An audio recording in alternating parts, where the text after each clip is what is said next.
nice.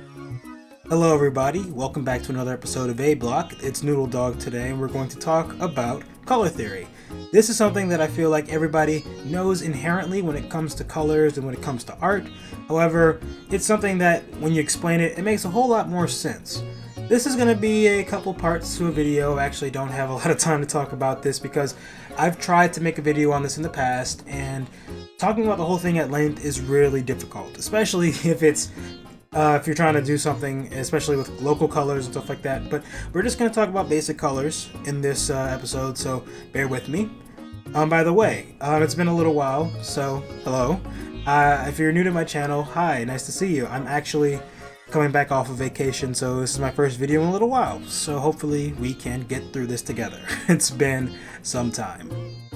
Let's talk about basic color. When we talk about color, most of the time we talk about the light that bounces from one object into your eye. It hits the cones and rods in your eyes and it makes a certain color. Now, this is usually a red or a blue or a yellow or what have you, and these colors form together to create the complex colors that we see on the physical world or on the screen or whatever. And when we think about colors, we have different ways to elaborate colors. However, when we talk about color, the first thing we should get out of the way is that there are different types of colors. Let's talk about the basics. I have them on the screen right here. These are our primary colors: yellow, red, and blue. If you break down a color to its most essential pieces, you're going to either get yellow, red, or blue. These colors are the most pure of the colors. You can break them down, and well, you can't break these colors down. If you break any other color down, you're going to get one of these in some way, shape, or form. If you take the black, the white, if you take a little bit of the orange, a little bit of the brown out of something, you're going to get one of these colors in one way or another. That is because these colors are as pure as they can get. Oftentimes you won't find them this pure in nature, which is why you can only approximate these colors when you're doing physical things in traditional media, or if you're trying to do a digital media, you can get a more approximate because it's not exactly a physical element. It's not something you're trying to mix together to get a pure red or a pure blue, and you're not going to be able to get that normally. So these are our basic colors. When you take these colors, you can mix these together and get a couple of different colors, and these colors are of course the basics that you work with. You usually see these in the schools. You see them in your little watercolor sets. So red, yellow, and blue. Try not to forget these colors. These are pretty important. Next we have our secondary colors. Secondary colors are the colors that you get when you mix yellow, red, and blue together to make other colors. When you mix yellow and red together, you get orange. When you mix red and blue together, you get violet. And when you mix blue and yellow together, you get green. These colors are secondary because the primary colors come first, and when you mix them, they become a secondary function to the colors, making something a little bit more complex. And that's the whole key here. The more you add to a color, the more complex it gets. So we have these colors here, and these are the ones that we all know really well. We all see these colors often. We see them in clothing. We see them in signage. We see them in advertisement. These colors excite us. These colors are the ones we're so comfortable and familiar with. Now, these are just basic complexity because you're mixing two colors to create a new color.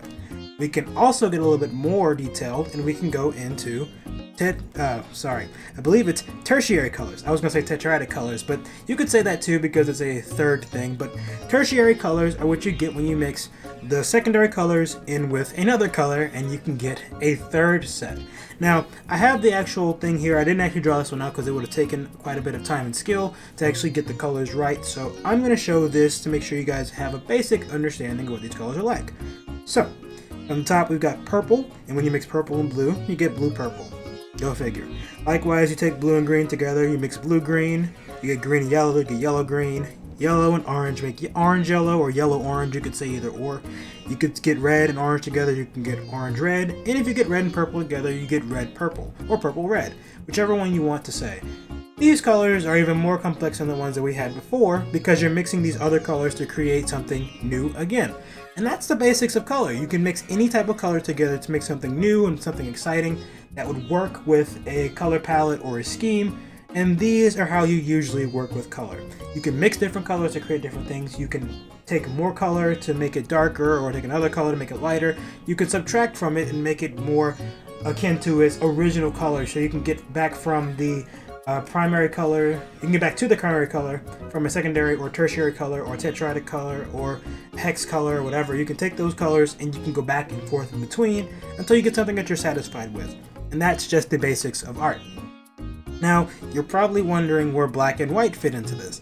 You're probably thinking, well, white and black are colors. But that's an incorrect statement. Let's go to here. This is a value scale, something that you would probably do in a basic drawing class or a painting class, something like this. The value scale accompanies white through black and the grays in between. When we think about black and white and black are actually not technically colors, they are just an absence or an abundance of color. If you put too much color together, you'll get black. You can get a chromatic black if you add different colors together to make a more stylized black, like a blue black or a green black or a purple black. These things happen when you're dealing with inks or if you're dealing with paints and you want to make something a little bit more chromatic instead of a just stark, dark black. This is something that we're gonna deal with this in a later section, but just bear with me. As you go up the scale, you can see that you're slowly adding more light until you get to the top and you have a pure white. These naturally don't occur in nature, which is why oftentimes you don't see people using too much black or white in actual pieces unless you're trying to make a high contrast piece with black and white. That can work, but most times you don't do that.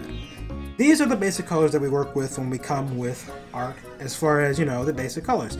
You mix white and black into other things and you get them together and you create different colors. So if I were to say, for instance, let's take this red. I'm going to do a red and I'm going to make a little red dot.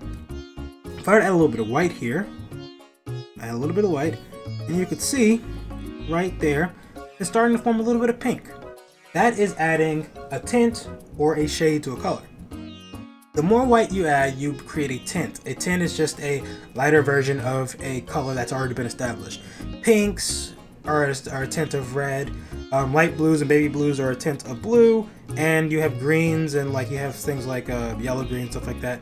You can call those a tint, but that's more of a tertiary color. But you get the point. These colors, the more white you add, you get a tint. Likewise, if I were to take down here, let's bring it down here, and I were to add some black to it, let's get some black to this color, you could see that I'm slowly adding a more scarlet red, I'm getting a darker red, and that is a shade.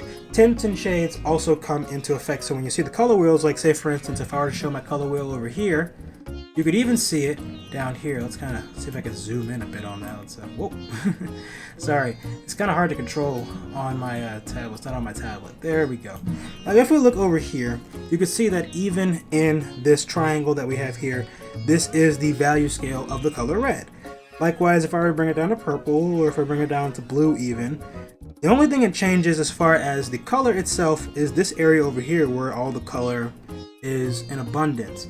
If I add a little bit of white to it, it starts to slowly fade out and it starts to become a hawk's blue, or I might add some dark blue to it. It starts turning to a kind of a purple color. And you got to keep that in mind when you're working with color. I personally don't add a lot of black when it comes to work. I try to add darker colors of a similar background. If I add blue, I would add navy blue to a color to give it a different shade as opposed to adding just black. But that's just me. You can do whatever you want when it comes to color.